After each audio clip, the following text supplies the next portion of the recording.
नमस्कार, मैं हूं पुष्कर चौहान और आप देख रहे हैं 8 PM।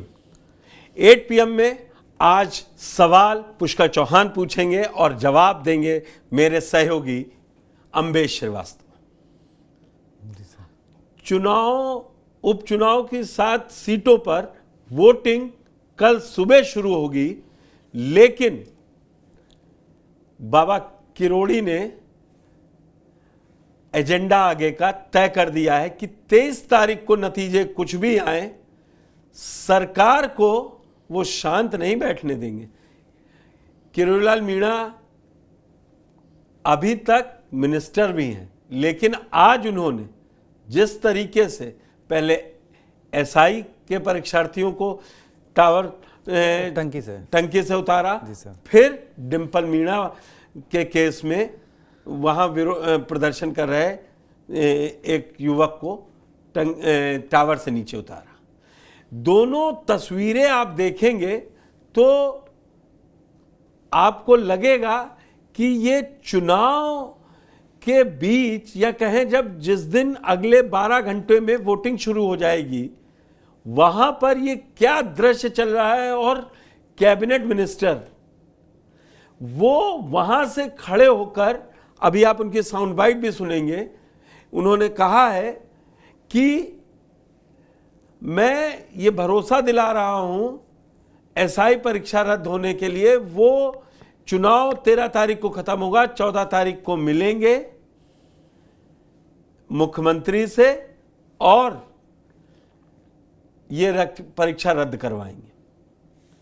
अब पहले आप उन 2 युवकों की बाइट सुनिए जो एक एसआई परीक्षा में थे और एक डिंपल मीणा केस में, जिनको बाबा ने एक को टावर से, एक को टंकी से नीचे उतारा। उन्होंने क्या किया, तब आपको पता चलेगा ये किरोड़ीलाल मीणा के दावे हैं कि क्या है। लेकिन हम आज जो शो कर रहे हैं उसका मूल प्रश्न यही है कि उपचुनाव के बाद राजस्थान में क्या होगा। जो एक हम पूरा दिखाते हैं बैकग्राउंड में कि सवाल को उठाते हुए कि उपचुनाव के बाद क्या होगा, इसमें जो प्रमुख चेहरे हैं उसमें मुख्यमंत्री भजनलाल हैं, बीजेपी के प्रदेश अध्यक्ष मदन राठौर हैं, सचिन पायलट हैं, कांग्रेस के महासचिव हैं, लेकिन राजस्थान की राजनीति से वो अपने को दूर नहीं रखते। साथ में गोविंद सिंह डोटासरा हैं, जिनकी प्रदेश अध्यक्षी की आगे एक्सटेंशन मिलेगा, क्या होगा।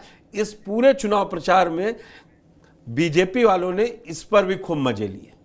और one and only Kirodilal Meena, जो चुनाव लोकसभा के नतीजे आने के बाद से आज तक उनके एक्सपोस्ट मीडिया से क्लियर नहीं है कि वो मिनिस्टर अपने को मानते हैं। वो आधिकारिक तौर पर वो मिनिस्टर हैं, बंगला यूज़ करते हैं, गाड़ी यूज़ करते हैं, ऑफिस यूज़ करते हैं। क्यों करते हैं वो वैसे? चर्चा सब पे होनी थी, लेकिन जो राजस्थान में इस समय सबसे चर्चा में हैं वो किरोड़ीलाल मीणा ही हैं। तो आप देख लीजिए किरोड़ीलाल मीणा क्यों चर्चा में है। पहले ये साउंड बाइट सुनिए, फिर चर्चा को मैं अम्बेश के साथ आगे बढ़ाऊंगा। और क्या आश्वासन सर, जब सभी एजेंसियों ने पुष्टि कर दी, मुख्यमंत्री जी ही बस रुके हुए हैं, तो एक ही मांग है कि भर्ती को रद्द कर दें।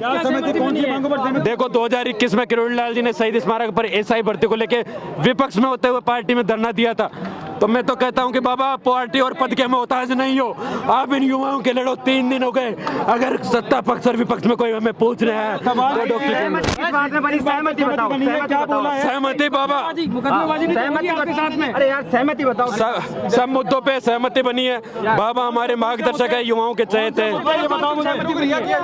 हमारी पहली सबसे बड़ी मांग भर्ती परीक्षा को रद्द किया जाए। दूसरी बाबा ने क्या बोला ये बताइए आप। बाबा ने बोला कि मैं पूरा प्रयास करूंगा और 14 तारीख को मैं मुख्यमंत्री जी से मिलकर पुरजोर तरीके से जोड़ लगाऊंगा, वरना हम आगामी दिनों में सत्ता पक्ष में होते हुए बाबा पार्टी और पद के मोहताज नहीं, हम युवाओं की लड़ाई लड़ेंगे। टंकी पे क्यों चढ़े आप? क्या भाई साहब, तो पहले से कह रहे थे बाबा, फिर टंकी पे क्यों चढ़े आप? भाई साहब देखो ना हालात क्या हो रही है। एक ही जगह बी परीक्षा दे रहा है, नौकरी ये कर रहा है, 40 लाख में पेपर लीक हो रहे हैं, आरपीएससी के चेयरमैन को गिरफ्तार नहीं कर रहे। किरोड़ीलाल जी ने हमें पूर्ण आश्वासन दिया है कि हमें कल चुनाव है, 14 तारीख को हम आपकी सीएम से मुलाकात करवाएंगे। मैं आपके साथ चल के सीएम से मुलाकात कराऊंगा और हर एक चीज़ का प्रोसेस होता है भाई, तरीके से ये चीज़ अभी चल रही है और हमारे इस स्ट्रेटजी से ये सरकार पुरजोर तरीके से सफल है और 20 तारीख से पहले का हमें पूर्ण आश्वासन दिया है, किरोड़ी लाल जी ने पूर्ण आश्वासन दिया। अगर उसके बाद भी हमारी सरकार मांग नहीं मानेगी तो हमारी जान भी चले जाए, लेकिन हम नहीं रुकने वाले हैं कतई भी। जिस मुद्दे पे चढ़े थे वो मुद्दा पूरा होता दिखता है क्या? हमें पूर्ण विश्वास है, किरोड़ी लाल जी पर हमें विश्वास है।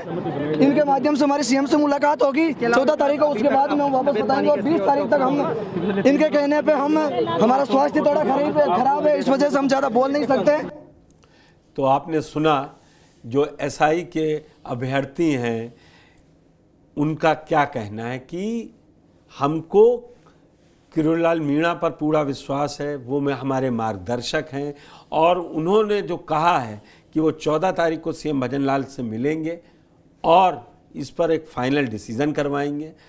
उसके बाद अगर नहीं सुनती है सरकार तो बाबा ने ऐलान किया कि नहीं किया है, इन छात्रों ने जरूर कर दिया कि बाबा उसके बाद आंदोलन में भी हमारे साथ आएंगे। लेकिन जो 12 घंटों के बाद वोटिंग होनी है और उन 7 सीटों पर क्या होने वाला है, कईयों की किस्मत दांव पर है। तो पहले TV9 के कुछ सवाल हैं वो देख लेते हैं कि क्या है।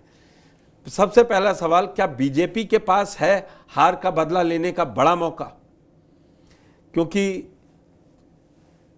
जब से चुनाव हुए हैं तब से उनका ठीक नहीं चल रहा है राजस्थान में। दौसा सीट का चुनाव क्या पायलट वर्सेस किरोड़ी के दम पर? वहां पायलट की भी साख दांव पर है। हनुमान और रौत का भविष्य तय करेंगे उपचुनाव के नतीजे कि ये लोग कैसी राजनीति करेंगे और उपचुनाव के नतीजे किसको बनाएंगे हीरो, कौन होगा जीरो, ये सबसे बड़ा सवाल है। और इन्हीं सवालों से पहले मैं शुरुआत करूं तो अम्बेश से सबसे पहले मैं डॉक्टर किरोड़ी लाल मीणा की सियासत को समझना चाहूँगा। मैं आप ही की बात से शुरू करूंगा। आप एक बात हमेशा कहते हैं, अक्सर वीडियो में कहते हैं कि चर्चा, पर्चा, खर्चा, 3 चीज़ें। और किरोड़ी बाबा, देखिए चुनाव आयोग ने 48 घंटे पहले एक नियम है कि चुनाव जो है प्रचार आप बंद कर देते हैं।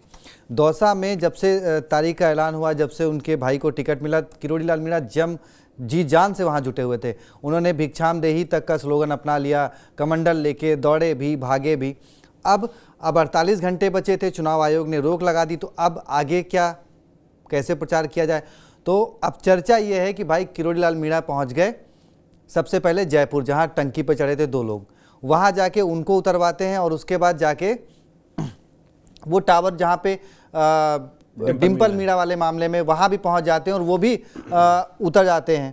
दोनों जगह वो उतरवा लेते हैं, मांगे मान लेते हैं। अब देखिए सर, जैसे आपने ये बाइट सुनी होगी एसआई भर्ती वाले मामले में जो छात्र, तो हमारे सहयोगी ने उनसे क्रॉस क्वेश्चन किया कि भाई जिन मांगों को लेकर आप टंकी पे चढ़े थे, किरोड़ी बाबा भी तो वही मांगे उठा रहे थे, तो उसमें टंकी पे चढ़ने की क्या जरूरत थी? और जब आप आश्वासन की बात कर रहे हैं तो उन्होंने पहले ही कह रखा है और उसके लिए कमेटी बनी हुई है, तो इसमें नया क्या है? नहीं, देखिए अम्बेश, जब तक कहते हैं ना, जब सरकारें सो जाती हैं कानों में तेल डालकर, तो उसी में बच्चे चिल्ला रहे थे ना कि जिस जमाना वो शोर चलता है, जिस ओर जवानी चलती है उस ओर जमाना चलता है। शायद किरोड़ी लाल मीणा मिनिस्टर हैं, वो बात नहीं पहुंचा पा रहे थे।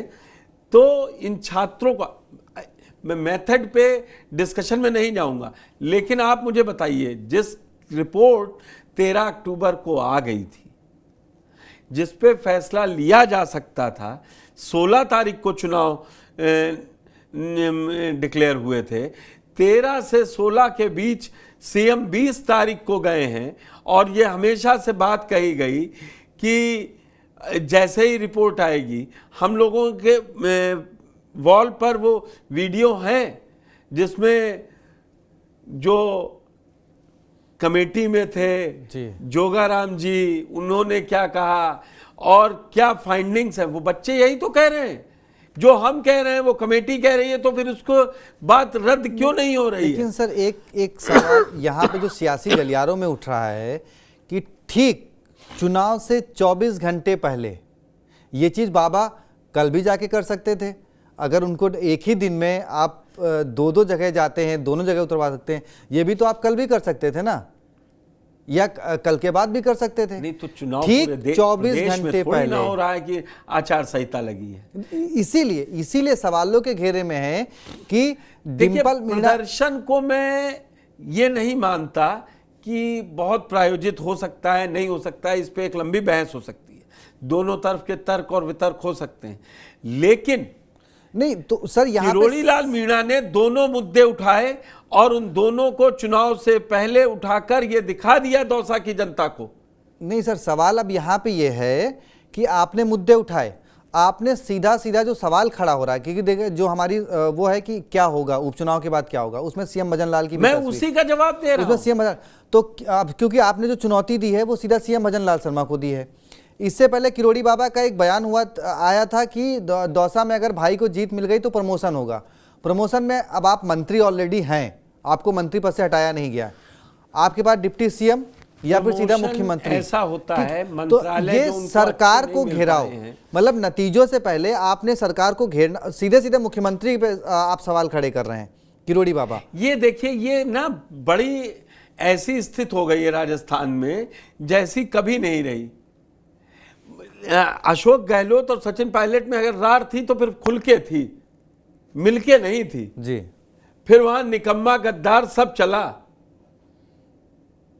और वहां उनके गुटके जब इधर शामिल हो गए, दानिश अबरार तो प्रताप सिंह कचारियावास, तो फिर वहां ये झंझट नहीं था। लेकिन यहां तो पूरा ऊपर से नीचे तक वो सीनियर नेता हैं, वो मंत्री हैं, तो फिर ये सब क्यों करवा रहे हैं? वो क्यों धमकी दे रहे हैं? वो उनको ये धमकी देनी है तो जाके कैबिनेट की बैठक में देना, नहीं देंगे। यही है ब्राउनी पॉइंट्स कहा जाता है ना इंग्लिश में, कि जनता के मुद्दों को, भावनाओं को जिंदा रखो। अब लोग क्या चर्चा करेंगे कि भाई कोई बात हो, किरोड़ी लाल जी लोगों के लिए खड़े रहते हैं। वो कहती है ना वसुंधरा जी कि मुख्यमंत्री कौन है, नेता कौन है, हम तो राज कौन करेगा, पोस्टर हमारे नहीं हम चाहिए। तो हाँ। पोस्टर नहीं, हम तो दिलों में राज करते हैं ना।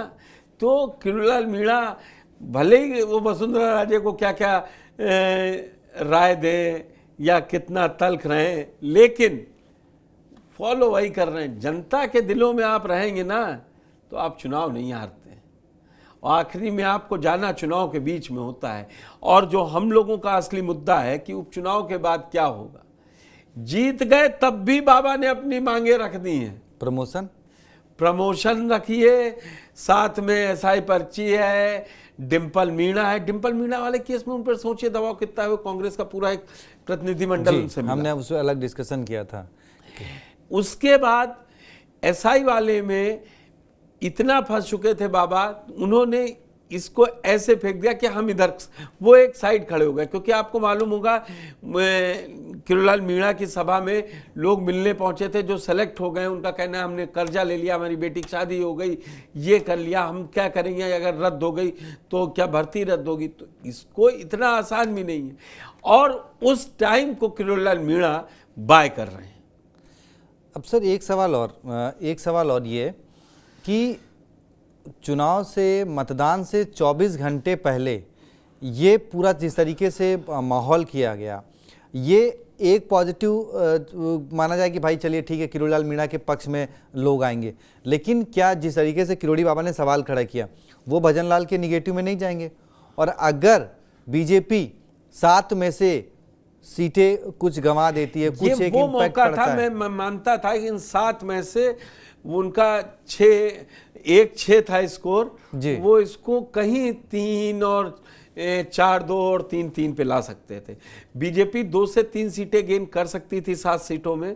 लेकिन अब जिस तरीके के हालात, क्योंकि अंदर का मिनिस्टर ये बातें कर रहा है, तो इसका मतलब जमीन पे उसके पास रिपोर्ट आ रही है कि अभी भी कांग्रेस के लिए अगर केक वॉक नहीं है तो केक वॉक उन सीटों पर बीजेपी के लिए भी नहीं है। जबकि ग्राउंड रिपोर्ट्स ये सजेस्ट करती हैं कि बीजेपी ने इन 7 सीटों पर उपचुनाव में पहली बार अच्छी टक्कर या उन सीटों पर बढ़त ले रही है। आप देखिए उसने 84 पे रोद की पार्टी से बागी खड़ा करवा दिया। उन्होंने सलम्बुर हो या नरेश मीणा को कहा जा रहा है बैकिंग सारी बीजेपी से मिल रही है। वो नाम पायलट का ले रहे हैं लेकिन बैकिंग बीजेपी से मिल रही है कि आप खड़े रहिए, क्योंकि बीजेपी जानती है कि किस तरीके से साम दाम दंड भेद यूज करके लड़ा जा सकता है। नरेश मीणा जितने भी वोट पाएंगे वो कांग्रेस के लिए आखिरी में चोट पहुंचाएंगे। इसीलिए आप देखिए जब हम लोगों का वीडियो लग गया कि आखिर आप नरेश मीणा पर कार्रवाई कब करेंगे, उसके बाद एक निलंबन की कार्रवाई होती है।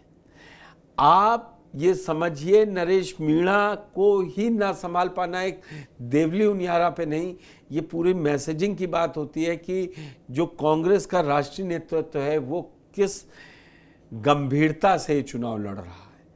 आप ये देखिए कि सीएम भजनलाल सारी सीटों पे दौरा कर आए हैं जी, लेकिन क्या सचिन पायलट सारी सीटों पहुंचे? क्या नहीं, उन्होंने अशोक रामगढ़, गहलोत, दौसा, मैं वही कह रहा हूं, उनियारा, क्या गहलोत पहुंचे? तो स्टार प्रचारक की सूची आप निकाल दीजिए, उससे थोड़ी ना चुनाव जीते जाएंगे कि हमारे पास ये हैवी वेट है।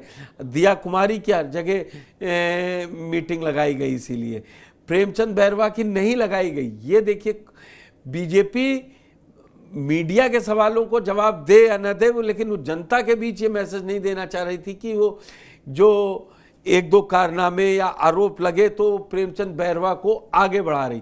उसने प्रेमचंद बैरवा की लॉन्चिंग कब की? 18 की शाम को कर दी कि भगवा करे जाएंगे। हम लोगों ने कल पूरा प्रोग्राम एक बड़ा मुद्दा उठा दिया। तो ये पार्टी के अंदर स्ट्रेटजी के तहत ये सब काम होते हैं। ये सारे काम ये नहीं है कि एक दूसरे को जानते नहीं है। चाहे गहलोत जी पहुंचे तो अब पायलट बाद में पहुंचेंगे, फिर 7 सीटों पे क्या जाएं, खींवसर में तो जीते नहीं है, खींवसर में अभी दिल्ली से भी या तो हनुमान बेनीवाल से आपकी दोस्ती है, राजकुमार राउत से है या नहीं है। जब नहीं है तो फिर उस सीट पे जाइए। फ्रेंडली जो मैचेस होते हैं ना इंडिया के गठबंधन, अब देखिए मेरे ख्याल से सलुम्बर और 84 तो डोडासरा भी शायद नहीं गए जो अभी तक, वो भी सिर्फ उन्होंने जो अपना दमखम लगाया वो खींवसर में लगाया। तो जो कि मगर उनका डांस डोटासरा जी का, अब उनको उस डांस से नंबर मिलेंगे कि रिजल्ट से मिलेंगे, ये बड़ी बात होगी। मतदान तो कल है, लेकिन मेरा जो ग्राउंड से जो लोगों से बात हुई उसका एक मोटा मोटा आंकड़ा ये है कि भाई 84, अरे वो कल ओपिनियन पोल का, अभी नहीं एग्जिट पोल कल अभी तो, लेकिन किरोड़ी बाबा का, फिर मैं वापस किरोड़ी बाबा पे आऊंगा कि किरोड़ी बाबा को आज जिस तरीके से उन्होंने एक एसआई भर्ती वाला मुद्दा उठा दिया, क्योंकि देखिए अभी तक वो 2 छात्र टंकी पर चढ़े थे, सोशल मीडिया पर वीडियो जरूर वायरल हो रहे थे और वो डिम्पल मीणा वाले मामले में सोशल मीडिया पे खबरें जरूर आ रही थी, लेकिन वो एक लाइमलाइट नहीं था। आज बाबा ने दोनों जगह पहुंचकर उसको एक लाइमलाइट दे दिया। बिल्कुल वही, तो क्या किरोड़ी उन्होंने आगे की लाइन तय कर दी। मैंने कहा ना ओपनिंग उसमें, तो क्या किरोड़ी बाबा को इस चीज का अंदेशा हो गया है कि दौसा में इस बार भी अच्छी खबर नहीं आने वाली है? तो इसलिए अब क्योंकि वो चैलेंज कर चुके हैं, पहले उन्होंने चैलेंज किया था तो इस्तीफा दे दिया। इस बार कोई सरकार उन पे इस्तीफा स्वीकार ना कर ले तो उन्होंने पहला ही एक ऐसा मांग रख दी है, स्टेप रख दिया कि अगर कार्रवाई होगी तो इस मामले को लेकर तो जनता का सपोर्ट उन्हें मिल जाएगा। अब ये हार वाले सब वो कहते हैं ना, वो peoples member of assembly member है, एमएलए है, पीपल उन लोगों का है। लोग अगर जिता के भेजते रहेंगे, दौसा भी जीत गए होते तो किरोड़ीलाल मीणा की एक अलग हवा होती, या वो जिन 7 सीटों पे उन्होंने दांव खेला अगर वो जीत गए होते तो। यही तो है राजनीति में, यही है कि आपने स्टेप कौन सा उठाया, किसके साथ उठाया और किसके लिए उठाया, ये सारी वोट चीजें। तो लोग शर्मिला इरोम 16 साल 17 साल अनशन करती हैं, उनको 1600 वोट नहीं मिलते हैं। वहीं पंजाब में अभी लोकसभा के चुनाव में देखिए वो जो बेअंत सिंह के पोते चुनाव जीत गए। तो अब लोगों का मत क्या है, कैसे मतदान करते हैं? के पोते नहीं, बेअंत सिंह के हत्यारों के नहीं, बेअंत सिंह की डेथ हुई थी वो इंदिरा गांधी के हाँ तो सॉरी हाँ, उसी में जो भी उसको थोड़ा सा वो 2 रेडिकल लोग जीते हैं। वो थोड़ा इन सा शब्दों से बचना चाहिए। मतलब नहीं मतलब एक वोटिंग वो तरीके की बात अगर है तो कैसे लोग वोट करते हैं या उसकी मैं उस बिहार पे देखिए बात कर मैं रहा हूं। ये क्योंकि सब सवाल उससे मैं भी इन खड़ा सब हुआ था। चीजों का एक अच्छा सा जवाब आपको दूं। आप जिसको भारतीय चुनाव आयोग या भारत का चुनाव आयोग लड़ने का और वोट डालने का अधिकार देती है या जो साथ में और नॉर्म्स हैं उनको फॉलो कर रही है, तो फिर वो आदमी चुनाव लड़ रहा है। अब उसमें भाजपा सियासत ढूंढे, कांग्रेस सियासत ढूंढे, तो ये उन लोगों की समस्या है, ये उस व्यक्ति की समस्या नहीं है कि जम्मू कश्मीर में वो जो जेल से भी छूट के आया प्रचार के लिए अब्दुल राशिद, और अब्दुल राशिद चुनाव भी जीते। जी खबर ये है कि आप आरोपियों पर रोटी सेकते रहिए और हकीकत में आरोप और दोषी होने में दिन और रात का अंतर होता है, वैसा है। वैसे सर एक जानकारी के लिए बता दूं, ये जो मशीन है ये जयपुर नगर निगम ने पहली बार जब से आई है आज पहली बार इस मशीन का यहाँ पे इस्तेमाल हुआ। उन्होंने चेक कर लिया, ये जानकारी मेरे लेके, हाँ जी। संवाददाता ने दी कि ये मशीन आई थी, तो आज इसका पहली बार जो है इस्तेमाल बाबा को वहां तक पहुंचाने। ये भी बाबा वेटेज लेंगे, फड़े दूर फांक रही थी, आपदा का मामला है ना भाई जी, ले ली, आपदा मंत्रालय उनका है। चलिए तो अगले कुछ घंटों बाद क्योंकि अभी 8 सवा 8 साढ़े 8 होने वाला है और ठीक 12 घंटे बाद जो है मतदान शुरू हो जाएगा। तो मतदान करिए, 7 सीटों पर मतदान है, दौसा, सलम्बर, चौरासी, खिवसर, झुंझुनू, देवली उनियारा और रामगढ़। तो यहाँ के जो भी दर्शक हमें देख रहे हैं उनसे अपील है कि ज़्यादा से ज़्यादा संख्या में जाके मतदान करिए, अपने मत का उपयोग करिए और जो भी आपको उम्मीदवार बेहतर लगता है आपके हिसाब से उनके लिए मतदान करिए। देखिए अब इस मतदान से कोई सरकार पे फ़र्क तो नहीं पड़ेगा, लेकिन हाँ एक मजबूत पक्ष ये होगा कि अगर सरकार होगा, लोकतंत्र की खूबी है, चुनाव अगर हो रहे हैं तो आप, ये महापर्व है लोकतंत्र का, आप इसमें हिस्सा लीजिए, आप मतदान कीजिए। किसके पक्ष में करना है नहीं करना है ये सब आपकी अपनी निजी राय, निजी सोच है, उसके तहत। लेकिन जो अपील है वो उन वोटरों से जरूर है कि आप अपने मत का इस्तेमाल करेंगे, तभी आप जो ये मत सोचिएगा कि भाई इससे कोई फर्क नहीं पड़ रहा है तो मतदान करने नहीं जाते हैं, तो ये मत सोचिए, मतदान जरूर करिए। तो वही अब उतनी अपील है। और बाकी TV9 राजस्थान को सब्सक्राइब कर लीजिए, जो हमारे नए दर्शक हैं जो लगातार जुड़ रहे हैं, क्योंकि कल सुबह मतदान कहाँ पर पहला वोट पड़ेगा, कहाँ पे क्या स्थिति है, वो सब आपको सबसे पहले TV9 राजस्थान पर जानने को मिलेगा। कहीं कोई गड़बड़ी तो नहीं है, कहीं कोई वैसी खबरें तो नहीं है, तो जो भी होगा 7 विधानसभा क्षेत्रों में वो सब आपको पल पल की जानकारी सुबह 8 बजे से या सबसे पहले जो है TV9 राजस्थान पर देखने को मिलेगी। तो चैनल को सब्सक्राइब जरूर कर लीजिए। बहुत बहुत शुक्रिया, धन्यवाद।